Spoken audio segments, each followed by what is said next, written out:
for joining us for today's Ipsos webinar, Exploring Affluent's Financial Outlook for the Year Ahead.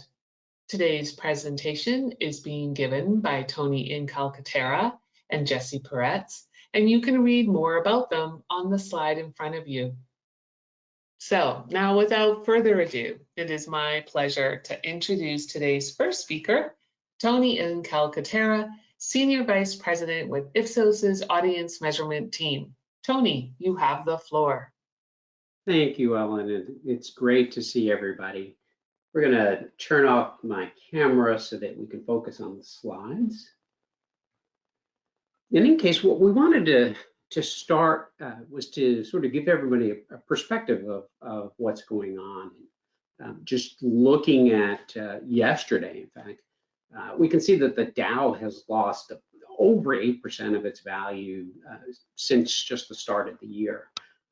And quite honestly, with the likelihood of a full Russian invasion into Ukraine, surely we're going to see further damage to the financial markets. Now, despite that, we can say with a great degree of certainty that affluent Americans generally benefit from a financial insulation that they've built up over the years. So, although their 401ks and their investment portfolios are going to shrink somewhat, or likely shrink in the coming months, really the top 20% of the population is still going to likely control 3/4 of the US household net worth. They're 55% more likely than the non-affluent population to say that they're financially secure. And they're 45% more likely to say that they still have a little money left over for indulgences. So, with that in mind, we're thrilled to help you understand the dynamics of affluent finances and how they make their decisions. So that today, we will start looking at that. And the insights that we're going to provide today are primarily derived from two sources: our ongoing Ipsos Affluent study in the USA, along with an in-depth study that we conducted, or that we conduct every January, as part of our quarterly barometer series. Now, the US Affluent Study is part of Ipsos's 49-country global effort that provides clients really with a total understanding of affluent consumers, who they are, what they buy and use, how they think, and ultimately it's all about how to reach them effectively and speak to them in the most pervasive way. So, we'll start today by giving you a picture of what affluent investors look like, how they approach their finances. From there, we'll talk about the financial outlook for the coming year, including a little bit about how affluents are going to change their investment approaches, or how likely they are to change them. My colleague Jesse Peretz is going to guide you through an understanding of how affluents think about their finances, and the things that might trigger changes in their approach. I'll follow up with an examination of the relationship that affluents have with financial professionals and institutions. And then Jesse's going to come back and he's going to provide us with a look at the role that blockchain technology has in affluent portfolios. And finally, in the end, we're going to do our best to summarize all of this into some concise, salient sound bites for everyone. So let's start really by painting a picture of who these affluents are. There are roughly 30 million affluent households in the US, these households that we classify as affluent, meaning that they earn a minimum of $125,000. The median average affluent household has a net worth of $1.1 million. And almost 1 in 4 of those households has a net worth of $2.5 million or more. And about 1 in 10, their worth is in excess of $5 million. Now, on average, affluent households excuse me, have well over $500,000 in investable assets. And as a result, they're really critical to financial institutions, of every kind. The older, more established affluents have the greatest holdings, but even younger generations are building significant amounts of wealth, which it's going to grow as they continue their earning power over time. Establishing financial health and strength, it truly is a muscle building exercise. It requires dedication, it requires commitment, and in many cases it requires a trainer that's in the form of financial providers, professionals, and advisors. So if you attended our January webinar, you already know that 2021 was a very good year for affluent finances. In fact, 9 out of 10 affluents, told us that their family's finances steadily improved compared to the previous year. Our fall 2021 data showed an actual increase of 18% for household net worth compared to the previous fall. And if we look at all of this data, since 2017, the average affluent household has actually seen an increase of almost $250,000 in net worth. That growth is really expected to continue. 35% of affluents tell us that they believe their investments are going to continue to grow significantly in 2022. Now, of course, it isn't easy. No one easily attains wealth without working hard. And although many affluents use financial advisors, the reality is that they're actively involved in the development of their financial strategies. They take personal responsibility for their financial well-being. And substantially more than half of them say that they have the primary or final say in the household's financial decisions. An additional 32% say that they share decision-making.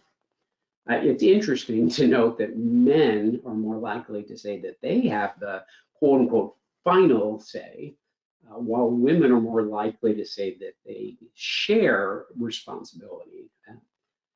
I personally think that the difference says more about the male ego than it really does say about the actual decision making, since I believe that in most of these households, there is more sharing of the final decision making than we might see.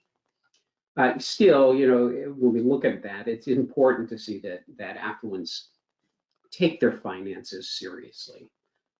There's a lot at stake, and they're not going to easily ignore it.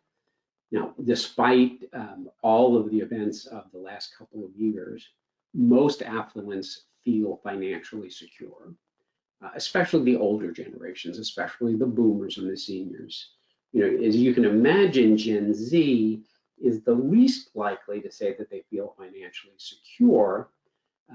But interestingly in all this, Gen X is actually more hesitant about their finances than millennials, that generation before them. This may have to do a lot with their life stage. This is Gen X, for the group of people who have children, who are possibly entering college, they've got big expenses, and they're really beginning to realize that retirement is getting closer and they need to be preparing. So, thankfully, a significant majority of them, still feels that they have a little money left over for indulgences, which is important to marketers in general, but it also says a lot about their investments. Most affluents feel secure. 6 in 10 of them do say that they are worried about they're very worried about the economy. We'll get into that in a little bit more detail because there's good reason for them to be concerned with the economy based on data that we see from the Federal Reserve Board. Approximately a 1/3 of affluent net worth comes from stocks and equities. So it's not going to be a surprise when we look at a statistic like 53% of affluents say they follow the stock market closely. Now, most affluents do look for stability in their investments. 80% of them say that they make investment choices and they stick with them, compared to actively moving in and out of different investments. In fact, as we look at affluent portfolios over time, we really see that their allocations, among the different types of financial instruments, is relatively stable. If we look at the last 5 years, we're really seeing little movement in where they place their financial bets. They clearly have to diversify, and they see that as a means to balance growth with safer investments, really to hedge against market changes. A note of caution in looking at this, which is really that half of their investments are tied up in stocks and funds. So, wild swings in the stock market could impact wealth in the short term, but most affluents are not of the mind that they're going to make rash decisions, quick decisions. So they're in it for the long haul. But that said, we're really not talking about wildly speculative investors when we talk about affluents. In fact, when we ask them to describe their approach to investing, few of them consider themselves high-risk investors. Most classify themselves as willing to take a moderate risk. Now, those high-risk investors tend to be more male than female, and they definitely tend to be younger. Younger investors have a longer runway before retirement, and they can afford to take risks that boomers and seniors are not willing to take or try. And Jesse's going to talk more on that subject when he discusses blockchain technology. So let's look at who these different types of investors are. The people who describe themselves as taking a high-risk approach, are the people who are most likely to be bullish on the U.S. economy looking forward. As I mentioned, these high-risk investors are predominantly male. They're a little younger, and they actually have a great depth of financial insulation already. So for them, they can afford to take more risk because they have a bigger cushion to fall back on if an investment goes south. We're going to talk a little bit more about this, but cryptocurrencies, which might look somewhat precarious to some of the older investors like me, they've found acceptance by even affluents who consider themselves to be low or moderate risk takers. Now, the high-risk investors are also much more likely to utilize these newer tools, with almost half of them utilizing robo-brokers or robo-advisors as they plan their financial strategies. So we've seen a lot of turmoil in the last couple of years, between the pandemic, between changes in the administration, changes in the marketplace. The events of the last several weeks have really added to a sense of uncertainty in the marketplace.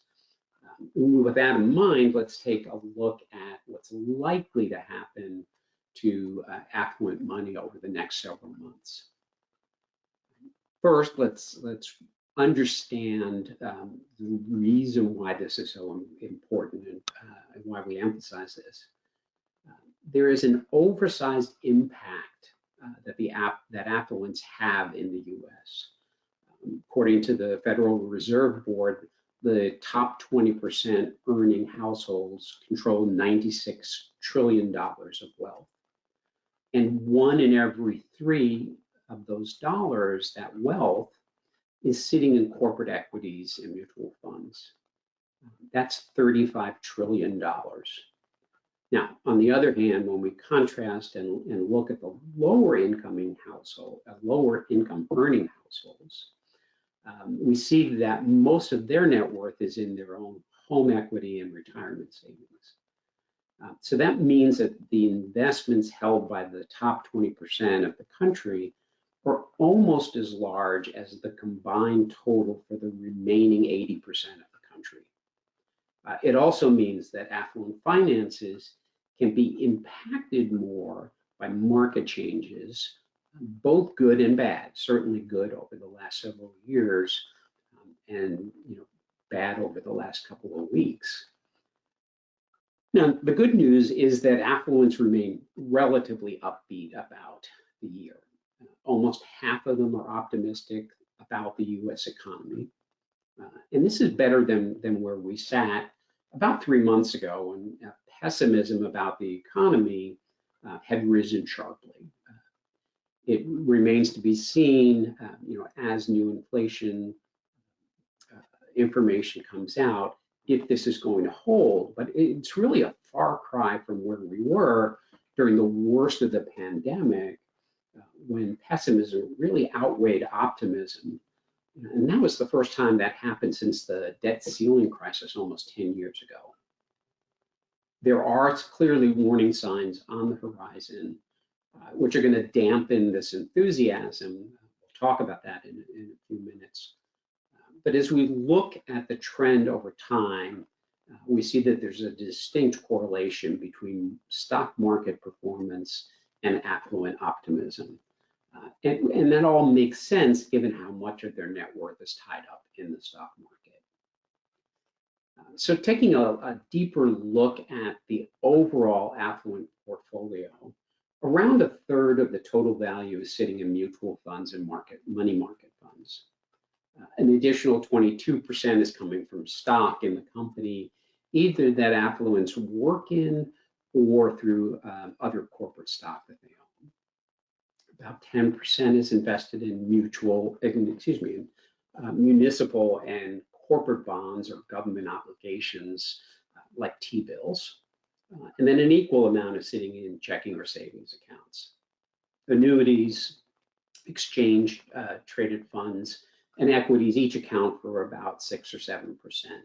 And there's a relatively small amount that's invested in closed-ended funds, foreign currencies, and other securities. Given these levels, let's take a look at what affluents plan to do in 2022. So we've already seen that most affluents view themselves as moderate risk takers when it comes to their investments. The largest proportion, 62% of these moderate risk takers, are not planning significant changes in their investment strategies for this year. About 14% of them do expect to be more conservative in their investments, while slightly more, 24%, plan to be more aggressive this year. 2/3 of low-risk investors are planning to maintain what they've been doing, and almost 1 in 4 plan to be more conservative. And that's not really surprising given the fact that they are risk averse. On the other hand, when we look at the high risk, the people who are willing to take more risk, almost half of those people say they plan to be more aggressive in 2022 with their investments. Now, I think that it's also helpful, we can present lots of charts, but it's also really helpful to hear directly from people.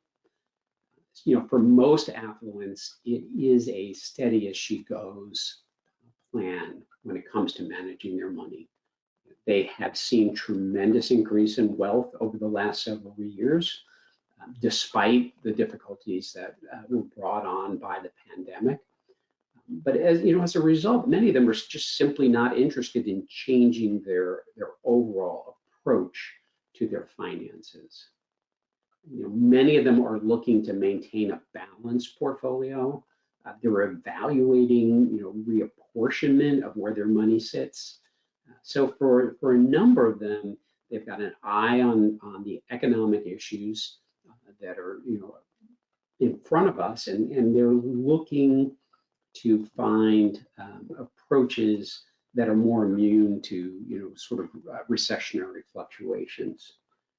Now, we have also seen over time an increase in the number of affluents or the percentage of affluents who are saying that they have an interest in supporting environmental and social concerns through their investments. And I think we're going to continue to see those, as we, see more and more affluents telling us that that their relationship with companies is impacted by the social policies that those companies pursue. So to be sure, when we look at this, so much of the net worth of affluents is coming from stocks, that there's always going to be a constant eye on the market, both to protect their assets and really to potentially take advantage of new opportunities, especially when they sense that there are bargains that they can take advantage of. The good thing is that they've got the money and the ability to do that, and they certainly will. It all comes down to, I come back to the old adage of, if it ain't broke, don't fix it. And I think that for many affluents, the strategies that they have had in place for some time have been very successful for them. So they're enjoying the rewards. Now, that's not the case for every affluent investor, and particularly, for younger investors, it's a different story. They're looking to establish themselves, to solidify their investment approach and their own strategies. These younger investors do need help. They're not afraid to ask for advice, but they need more help, certainly, than people who have been pursuing the same sorts of strategies or who've established more of a cushion, if you will. We're going to talk a little bit more about where that advice is coming from. So, how, in the end, how is all of this going to play out for 2022? We've talked a lot about the steady as she goes kind of approach, the no change approach. But we do want to point out that over the last few years, the proportion of affluents that plan to be more aggressive with their investments has actually grown. And it's likely due to two factors. First, the stock market returns. They've grown so rapidly in the last few years that perhaps there's a lower perceived risk in investments than there were a couple of years ago. And that's certainly could change as affluents watch their portfolios and their investments deflate somewhat as the market cools down. The other factor that we should point out is really the changing face of affluence in general. As the generations shift, as more Gen Zs, millennials come into the affluent population, they're a different breed of people. They're very different in terms of who they are compared to boomers and seniors. They're much more likely to be multicultural. There are more women proportionately than the older generations. And with that change in who they are comes a change in style, a change in the kinds of risks that they're willing to take. So, we're going to continue to see the younger generations take on more risk in an effort to build wealth for a number of reasons. When we look at this generationally, it's particularly evident among millennials. We look at it, and almost half of them are telling us that they plan to be more aggressive with their investments this year. They're the least likely to say that they're going to be more conservative. Boomers, who are either close to or already in retirement, are more likely to say that they're going to stay the course or adopt a more conservative approach. And that's certainly more true for seniors. That leads us to talk about Gen Z, which is it's an interesting group in that many Gen Zs are still living with their parents. But those that are working, are really only in the beginning phase of their careers. So it's going to take them some time before they truly establish their investment style. And that will happen, clearly. But, on the horizon, there are things that are concerning. And let's take a look at what might stand in the way for affluence. There are definitely storm clouds on the horizon. And these are things that make affluents worried about how it's going to impact their earning potential, how it's going to eat into their spending power. Inflation, is one of those things that is very scary. It is the number one fear for affluents in terms of what will have a significant impact on their finances in 2022. 58% of affluents are telling us that rising inflation is going to have the most significant impact. And with inflation rates at the highest level they've been in 40 years, it makes sense that relative to just a year ago, there are so many more people who are worried about this as an impact. In fact, it's 2.5 times more than it was just a year ago. So inflation has always been in the background. It's been a concern, but it is, obviously front and center right now. In fact, regardless of age, inflation is the number one issue, the number one fear. Less so for younger affluents, who really at a point in life when their salaries are increasing as they're advancing in their careers, they may not be keeping pace with inflation unless their career advances. But the fact is that they're going to grow, their finances are going to grow as they have career advances. On the other hand, we have older affluents who've already made their money. They don't have the benefit of continued salary gains to hedge against inflation, and they see it as eating into their wealth in a way that just they don't have the ability to recoup lost ground. Now, beyond inflation, there are lots of concerns. It's the biggest, yes, but there are other issues that are really weighing quite heavily on affluents' minds.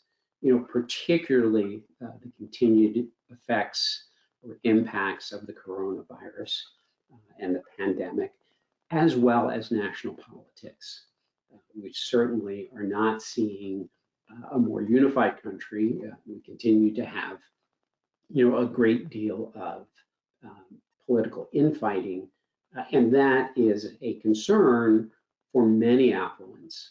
Now, the bottlenecks that are happening as a result are worrisome in the sense that it could impact the economy moving forward, the market, so on and so on. Now, I should point out that millennials, the people who tell us that they're most likely to be aggressive in their, more aggressive in their approach to their finances, are also the least likely among all of the generations to cite concerns about things that might impact them negatively in the next year. Across the board, they generally have relatively low scores in terms of fears. Now, if we parse out concerns by looking at risk, the willingness to take risk, what we do see, the continued issue of everyone's worried about inflation, but those who are the high risk investors are are less likely than low risk and moderate investors, moderate risk investors, in terms of the fear about inflation. Almost as many of the high risk investors say that market volatility is as concerning, And that makes sense given that they have put more money into play and, frankly, stand to gain or lose depending on how the market reacts. Not surprisingly, as we look at this, the lower risk investors are the least fearful, are the most fearful about inflation and the lingering impact of the coronavirus pandemic. These are people who are just in general worrisome or worried, I should say. So, given all of this, just exactly how do affluents plan to hold on to their hard-earned dollars? How do they further build their financial muscle? So if we look at the types of financial accounts that affluents own, we can see just how diversified they are. While the largest proportion of affluents have money in 401ks, 403b accounts, almost as many have non-retirement investment accounts. About 6 in 10 have real estate investments beyond their primary home. And more than a third of them have NQDCs, or non-qualified deferred compensation plans, which are for the highest earners through their place of employment. Of particular note, 4 in 10 affluents say they now have money invested in cryptocurrencies. Now, let's look at what they plan to do in those accounts in 2022. Overall, what we're seeing is that affluents are planning on increasing the amounts of money they contribute to these accounts. 1 in 4 of them saying they're planning to increase their 401k contributions, and 1 in 5 saying they're planning to put more money in non-retirement investments. So they're looking to actively improve their financial portfolio. A very small percentage, between 6 and 8%, plan to invest less across the board.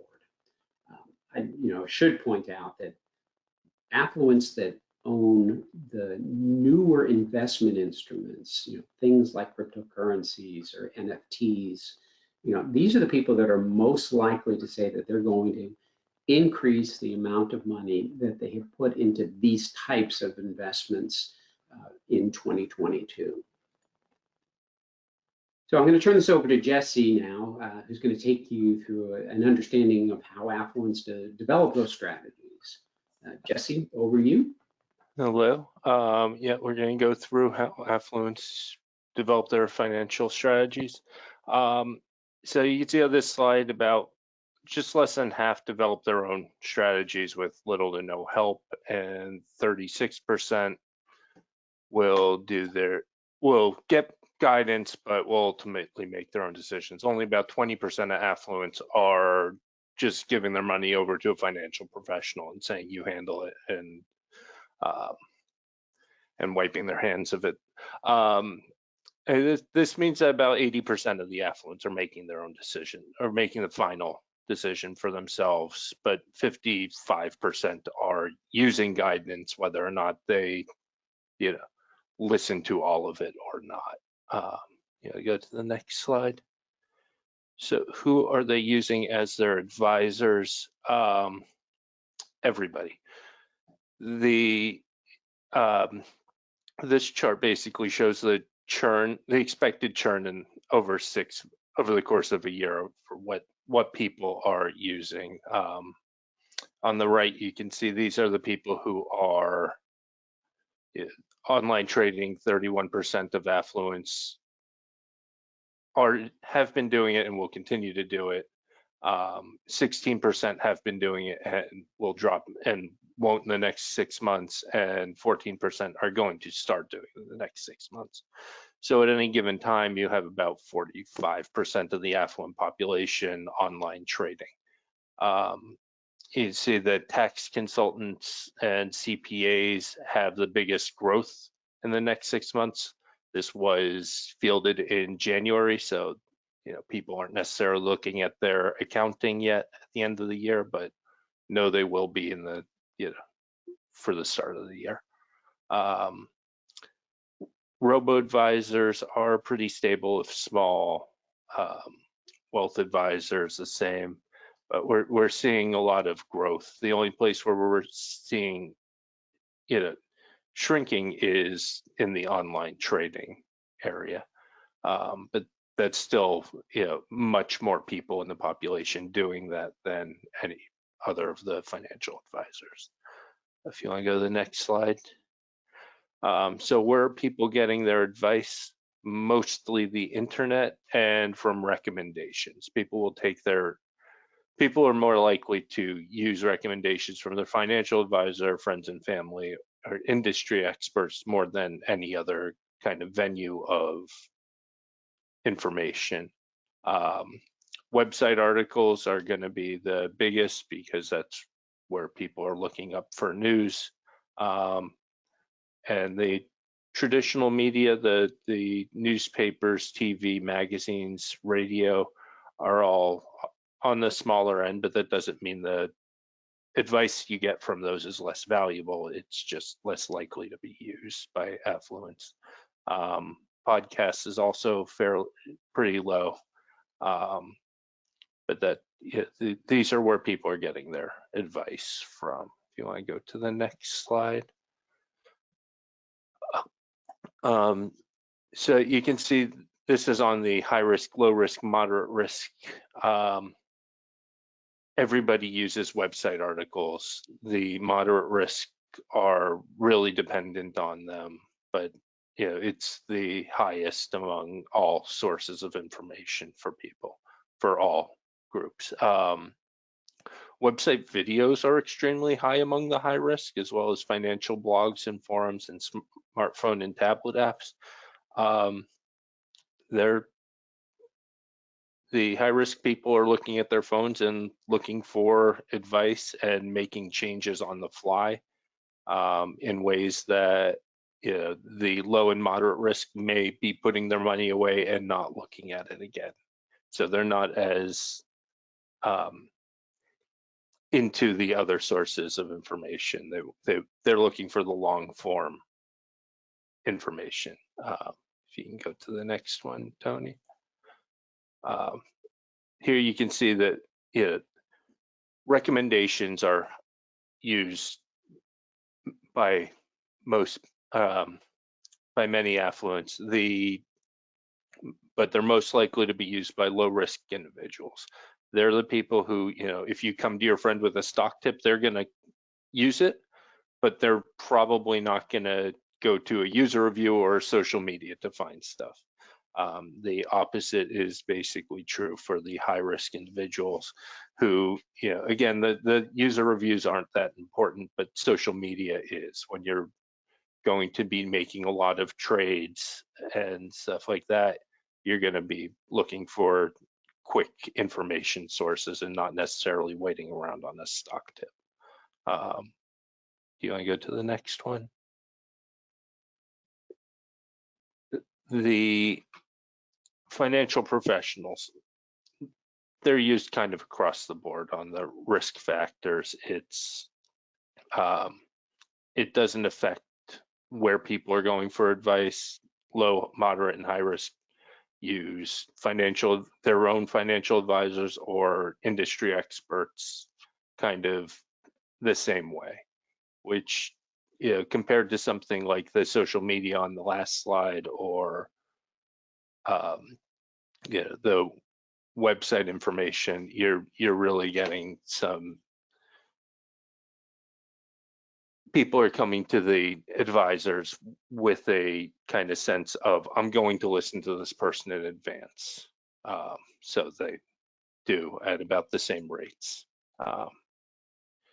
Tony, do you want to take it back for? So thanks, Jesse. And speaking of the financial advisors, let's take a quick look at what's important to affluents when it comes to getting advice and who they trust.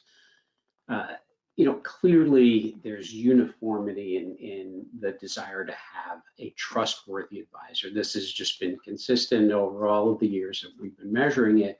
Trust, feeling that the company that you're working with or the professional that you're working with has your best interest in mind is the single most important factor.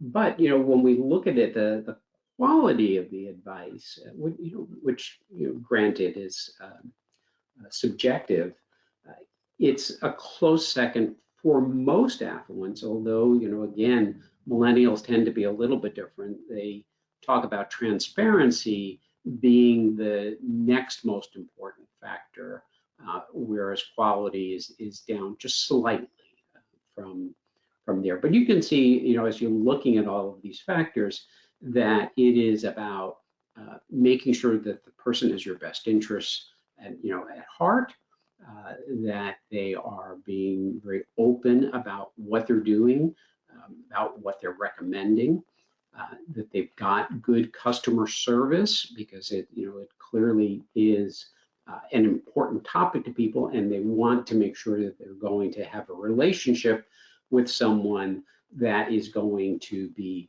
beneficial to everyone. When we ask them for the most trusted brand, which financial company do they trust the most? And this is an open-ended question. The number one brand for some time now has been Fidelity, followed pretty closely by Vanguard, and some of the others. We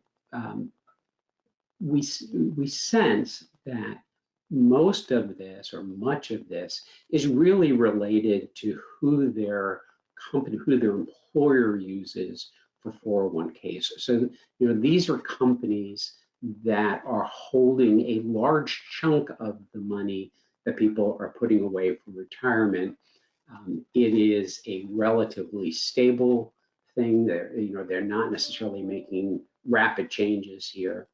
But the fact is that because of that relationship, these companies are well trusted, and they are the kinds of companies that they hold up as being the best companies to work with. Now, human interaction is always preferred, but in many cases, the finance decisions really people want to base those decisions on data. So when it comes to this, it's that interaction between human behavior or human advice and data.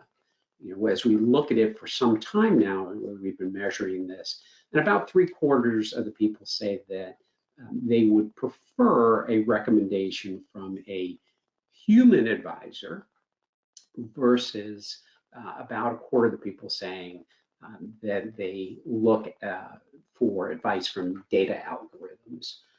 Now, when we in turn then ask them if they are looking for recommendations from a human advisor or recommendations from a robo-broker or robo-advisor, for many years now, we'd seen that there was this continued resistance to the name, that while people said that they benefited from the data side of things, very few of them felt comfortable with the recommendation, and that's actually changing. So this year, it really is the smallest change from the human judgment versus data algorithms to recommendations from human advisor to robo-advisor. And that, so not surprisingly, we're seeing that this is likely the result of robo-advisor usage growing. People are more comfortable with the concept. Back in 2020, 2 years ago, only about 8% of affluents said that they had used a robo-broker or advisor. That rose to 20% when we asked them about their use in the last year. And now, in terms of their likely use in the next 12 months, we're seeing about 37% of affluents saying that yes, they're likely to utilize a robo-broker, robo-advisor, which is just a huge increase from where we were just a couple of years ago. Now, there are cynics, and there are some reasons why affluents will not use financial advisors or who are concerned about it. The largest reason is that they think that fees and transaction costs are just too expensive. They would rather do this on their own. They think they can do a better job of managing their own finances. And that comes from the intelligence that affluents have about their finances, about the market. These are people who are attuned to the news. They watch what is happening in the world around them. About a third of them are telling us that they don't think their finances are complex enough to utilize a financial advisor, and that often is coming from the younger groups, from women more than men. But the impact for financial companies or who are looking to gain new customers is that they really need to start looking at this and saying, okay, it doesn't matter how complex your finance, how you think your finances are complicated. It really is a matter of we can help take what seems to be simple and help it grow. Now, there's to be sure, when we look at the trustworthy factors that we saw a couple of slides ago, there's a significant concern about trustworthiness and whether or not somebody might not have their best interests in mind, might be trying to scam them. They might not be able to find someone they trust. So as we look at it, these are the impediments that financial companies are going to need to come back from in order to gain these investors. Moving forward, one of the interesting things really is what affluents think of cryptocurrencies, NFTs. So Jesse, I'm going to turn this back over to you to talk about the user generation. So the next few slides, we're going to look at what some affluents think of cryptocurrencies and NFTs, and we're going from younger affluents to older affluents, and you should notice a theme in how they view them. If you want to start going through. They're the latest technology and can be very valuable if the investor has enough knowledge. That's from a Gen Z female, 24-year-old. Move on. I plan to invest more free money I have in NFTs and cryptocurrencies. That's from a millennial male, age 28. Trying to diversify a little more. I want to research crypto and REITs, which are real estate investment trusts, to see if I want to add that into my portfolio more. That's a millennial female, 31. I think they're here to stay and want to invest a reasonable amount in them while trying to diversify to negate their volatility. Millennial male, 35. I've decided to sit them out. I have grave ethical and stability concerns, and they're a nightmare for the environment. That's a Gen X female, age 43. They're interesting but very risky. I do not think they should be considered for primary investment, similar to gambling in my mind. That's a boomer female, who's 61. I still don't understand them. I keep talking to different people, hoping I'll find someone who can explain them clearly enough for me to comprehend. Boomer male, age 66. So as you can see, that as you get older, people tend to get a little more negative or distrustful of them, of these new technologies. Move on, Tony. The younger generations really find crypto appealing, and the older generations really don't.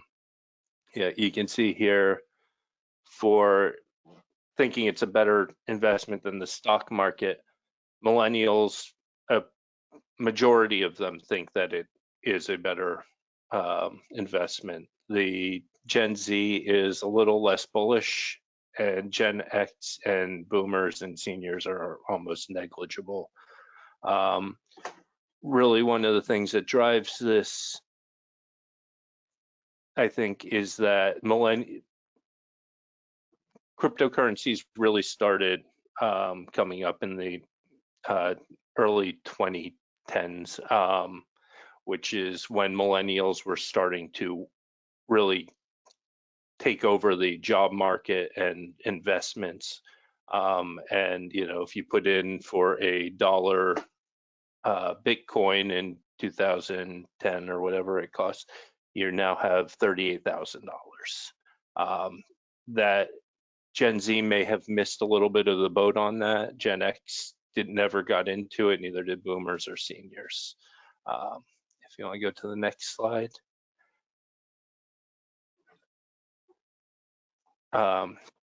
So what we're seeing is that millennials and Gen Zers really say they're familiar with them. Millennials, almost 70% say they're somewhat or extremely or very familiar. Gen Z is about 50%, or excuse me, 60% extremely to somewhat familiar. And then if you want to click, 61% of millennials own digital currencies. It's about 30% of Gen Z, and that's versus about 3% of Gen X and negligible amounts of boomers and seniors who own digital currencies. So really all the familiarity is resting in those younger generations. If you want to move on. And it's not just that all of the knowledge is there. The older generations just don't want to know more about them. 3% of boomers and seniors say they're extremely or very interested in learning more. Gen X, you have about 13%, and the drivers of wanting to learn more are going to be the younger groups as well. Next slide. Now on to NFTs. Millennials and Gen Zs, again, are the ones who are adopting them. You have ownership is almost entirely in the millennial and Gen Z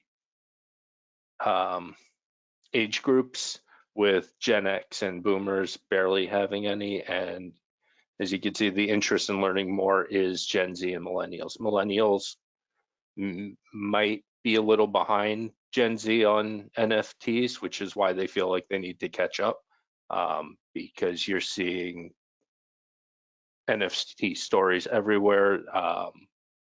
We saw this morning that Snoop Dogg has a new NFT that's made him $40-something million. So it's a good source of income for the artists. It's a interesting source of collectible for the owners of them, but we're really just kind of scratching the surface of where these are going to go. If you want to move on. So what does this mean for financial companies?